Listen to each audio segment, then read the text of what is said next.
Welcome everybody, and thanks for listening in. And Janet, that was a really excellent talk. So yes, we're going to switch over to the Pacific region, and I want to talk to you about a data portal. I'm the presenter, but I'm doing it on behalf of a lot of people from a lot of places, the IOOS regions, NANOOS, AOOS, SENCOOS, GOOS, and PacIOOS, and I'll explain what that all is in just a bit, and you will see their names on my last slide.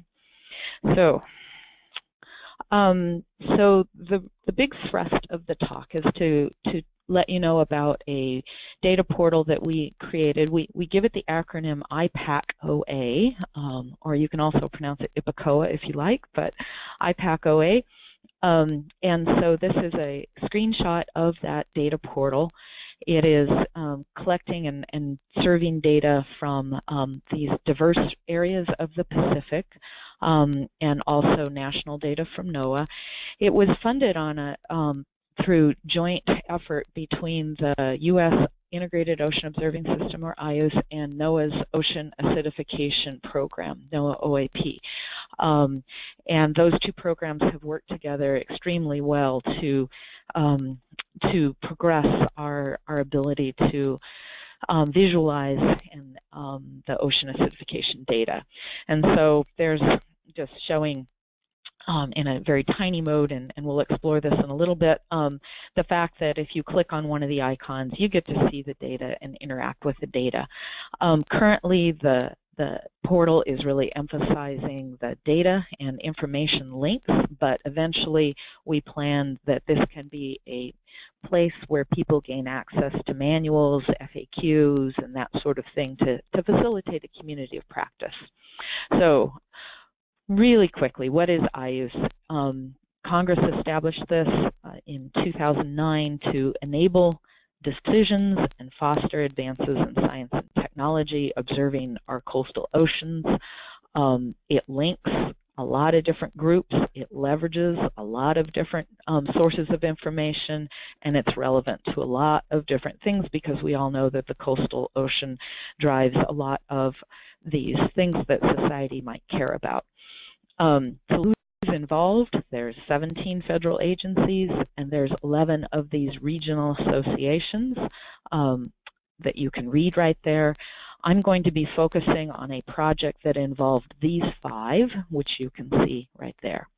So what does a regional association do? Just super quickly, we're involved not only in the observation, but also the model analysis, the data management, dissemination, developing products, and getting those into the hands of users to benefit broad focus areas.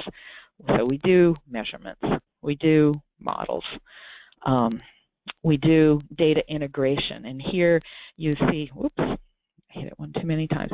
Here you see regional data portals from each of those 5 regional associations that I mentioned, PacIOOS, GOOS, SENCOOS, AOOS, and NANOOS. But because we're part of a national system, we can also make products that are integrating across those regional associations. All right, and then other derived products, such as are shown here, climatology's forecast indices. All right, so that in a really quick nutshell is what IOOS is and does. Now shifting to OA, one of the things I always say is OA is a global condition with local effects. We all know the global basins are giving a similar trend in terms of the change in water chemistry, but we also know that it plays out on our shorelines in different ways, with different pictures, with different peoples, with different economies. And so one of the things that I and others, as we start to think about this on both global and regional scales, we need to be sure that we have observations that span local through global scale in order to get either correct. We can't understand the local without the global context, and we won't have a global synthesis if we ignore these local scales. In order to do that, we really need to be coordinated, networked, and have open analysis. So we're excited about this iPacOA data portal because it does both of those things. It presents local through oceanic scale data, and it promotes coordination and predictive skill for both science and also industry, shellfish industry use. So that's a real success there. We need something like this because we know that this says West Coast ecosystem, fill in your place name, but just showing that in this beautiful figure produced by Amanda Dillon for Simone Allen's publication, showing the difference in terms of where the CO2 is highest and how that dynamic for the carbon chemistry is different, whether you're in an estuary or on a coast subjected to upwelling. We can make a lot of these different graphics, and so that really underscores the importance of having local knowledge. We also know that local data is really important for the shellfish growing industry. Shellfish growers in the Pacific Northwest had a great interaction with NANOOS through the National Estuarine Research Reserve that we started in 2004. Many of the other regional associations are doing the same sort of thing. We know that these observations make a big difference to how they do business. In fact, Mark Weigert of Whiskey Creek gave us this great quote, "It's like putting headlights on a car." So we know that information is really critical. And when we think about lines of defense for adaptation, something that we need is real-time observations at the hatchery or growing sites. We need as well that those observations from the adjacent estuary, sea, or ocean so they can see what's coming. As well, modeling and forecasting on weather scales and seasonal to interannual scales. But all of that won't be valuable if it isn't communicated. So what do we need in order to do that? Obviously, we need improved observing capacity, shared technical know-how, and consistent information access. And what I'm excited about is this investment that IOOS made in FY13 with OAP consultation and advice direction, is that this national regional collaboration advanced all three of those areas: observing capacity, the technical know-how sharing, and the ability to give joint data delivery. So these are investments in FY13, and we're going to focus on this one here, which was to put monitoring capacity in several shellfish hatcheries up and down the coast, have that expert consultation, and then have the joint data delivery, which turned into iPacOA. All right, so these are percolators that got installed in some shellfish hatcheries. Burke Hales from OSU is the one who created these devices. Many of you are familiar with them. And so this is where the investments were in Alaska and in 2 places in California. Sites in Washington and Oregon had been funded through state funds. But when you look at a graphic like this, you know, it just looks like text on the page. And so what I really want to give you is a sense for how this is important. And I'm just going to give you one example from Southern California. The fact that the shellfish industry is really valuable to the area. There you see it. The fact that these shellfish hatcheries and aqua farms have been part of the communities for a long time, you can see there.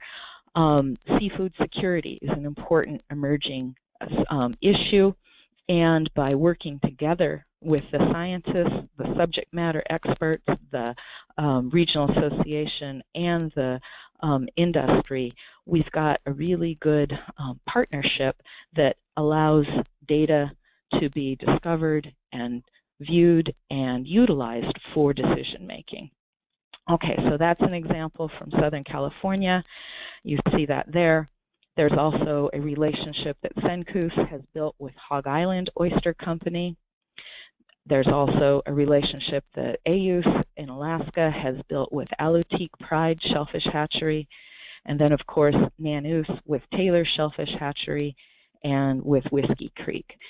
And now you start to see some of the diverse people, some of the diverse locations, and some of the diversity in terms of just those logos of the regional associations, and the fact that all of this was instigated by OAP and IOOS. So we've got a lot of people working together But what was really excited is what emerged was something that respects that diversity, but really pulls things together on a consistent basis.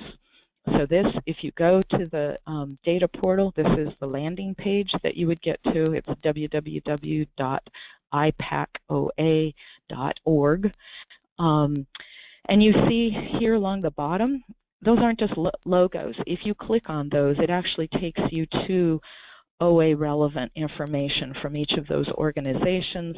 We also have CCAN, the Alliance for Coastal Technologies, PMEL, as well as the high-level organizations and the regional associations.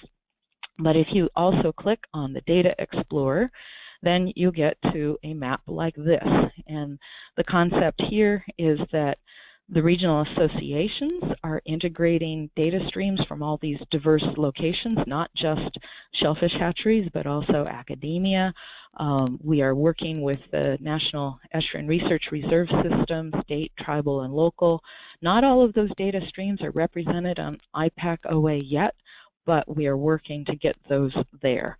And the idea is that this portal allows us the capability to do that.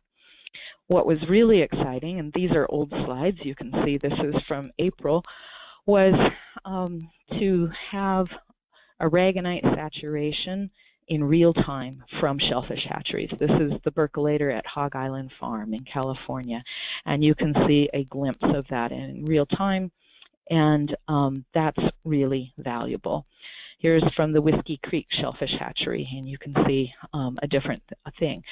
But not just the shellfish hatcheries, also the coastal buoys as well. So we worked with NOAA, PMEL, and their program using both NDBC buoys as well as academic buoys to get all of the NOAA OAP buoy data into the system. And here you see the buoy for Cape Elizabeth off of the Washington coast. So now shellfish growers can not only look at their site, but they can also look at the waters offshore. All right, so what you might have also noticed is that between these slides, the look and feel of iPacOA changed a little bit. Some of those earlier slides were old slides, and the rest of the talk is going to focus on the new format and walk you through that. But what I'm very excited about is that this portal has the capacity to do what I think is really needed and shown here, is that integration from the local scale to the regional scale to the national scale, and then the fact that this also uploads to the global ocean acidification observing network, or GOON, that many of us are involved with. So partnerships are definitely the way to go, as you saw by Janet's talk. Diversity of assets is a reality and a necessity, but to have these integrated is essential and communicated to the parties who need them. All right, so let's take a little tour through the iPacOA portal. So here we're starting off of Alaska in the Bering Sea, and so the new iPacOA data portal has a very nice timeline now that has been developed. So not only do you see the real-time data here listed, but you also now down here see PCO2 from the water in parts per million. And this is an interactive thing. I'm giving you a static slide, but if I move this little yellow line, it actually goes through these data and let me see the actual readout number. But what I think is really exciting is now you've got a buoy here, a buoy here, a buoy here, and then a shellfish hatchery there. And so if you look at the value of the PCO2 on September 3rd, when I made these slides, you see there's some diversity, not only in the shape of the curve, but also in the value that you see, 306. So now let's move into the Gulf of Alaska. We have 361, and you see a lot more variability. That's telling us that the underlying dynamics are responsible for that variation. This isn't a great surprise. We all know this, but the point is that you can see this in real time, and you can study it to understand patterns. Oops, I almost fell off my chair. It's on wheels. Sorry. Okay, so now heading in towards the further into the Gulf of Alaska, now you see a different pattern. and the PCO2 has gone down to 271. And now here we are at the percolator. The units, actually, I didn't realize this, between the CO2 and the water is in microatmosphere for the percolators and ppms for the NOAA buoys, but these are details we can work on. But what is really key is this omega aragonite saturation, and here you can see, you find times when there's pump failures, but you can also see that these values are quite low, 1.7. Now we'll head off the coast of Washington. We see, just another kind of data analysis that you can do. This is the Cape Elizabeth buoy that I mentioned earlier. That's an NDBC buoy. Oops, I hit the wrong button. And one of the features I want to also show you is these little icons over here. That arrow is a direct download of the data. The little envelope is where you can actually make the request from the data provider for the data. So that actually winds up being an email that goes to Adrian Sutton, who runs the Coastal Buoy program for NOAA PMEL. And then if you click on this little icon, which is a graphic looking thing, you actually get something like that. Let's face it, this interaction down here, this timeline, is beautiful for interacting with, but you can't really screenshot that so well. So if you want to use these data for a presentation, this just comes to you. You can screen capture it and prop it right into a slide like I did. You can also add whatever appropriate logo is a partner on this. All right, so that was Cape Elizabeth. We look at Cheba, and the dynamics are, interestingly enough, a little different. So that's telling us even these two buoys on the coast of Washington are seeing things a little different. Maybe this is more influenced by the Columbia River plume. Maybe this one is more influenced by this coastal eddy. I don't know, but the point is we can look at this now and access it. Now we're in Puget Sound, a profiling buoy with the University of Washington that IOOS through NANOOS helps to support, and you see the scale has changed, and you see these very high PCO2 values, which indicate upwelling of very deep water that has had a lot of respiration. So I think you get the picture. Here's Whiskey Creek. I liked this one because as I looked at the pattern in aragonite saturation, again with some pretty low values, and compare it to temperature.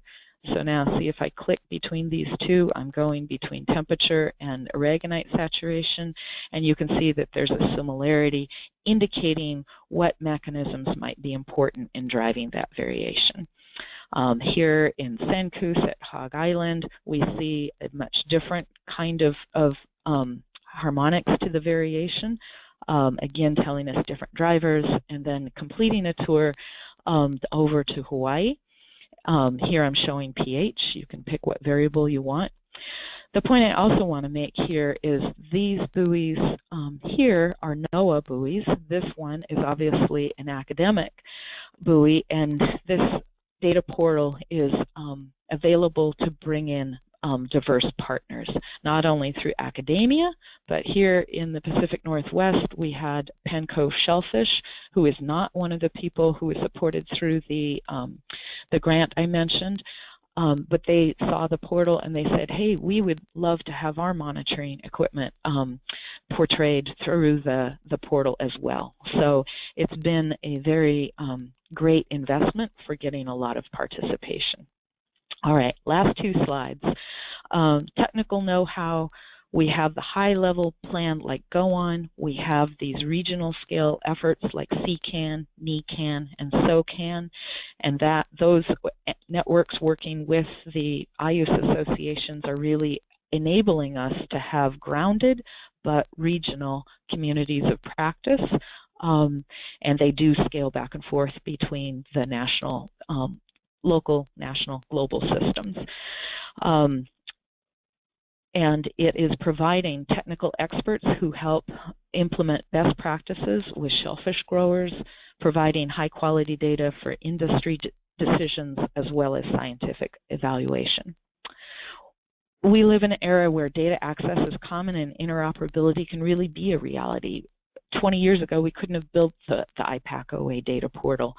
And I really believe this can and must dictate our ability to deliver the decision-critical information and better scientific understanding. And this portal that we're on the Pacific very proud of and excited about is exportable. This can go to other regions of the U.S. This can go to GoOn. This can go to wherever we want, because this kind of technology is something that we can share. So having said that, this is my very last slide, and I want to take my last 15 seconds to say that I've been the spokesperson for this project, and it involves a lot of people. And I want to acknowledge the iPacOA designer, Troy Tanner at the University of Washington, and our data manager, Emilio Mayorga. Emilio has worked with diverse regional data managers from AOOS, NANOOS, SENCOOS, SCOOS, PAC-IOOS, and also our regional national buoys from NOAA PMEL. The data is the quality that it is through the efforts of folks like Wiley Evans in Alaska, Jeff Laban and Simone Allen in Washington, Bert Hales in Oregon, Tessa Hill in California, and Todd Martz in Southern California. And thanks to Simone's efforts for QA/QC of those regional experts to be invested in these data streams and helping to get the percolators and some new sensors that will be coming online quality assured and tested.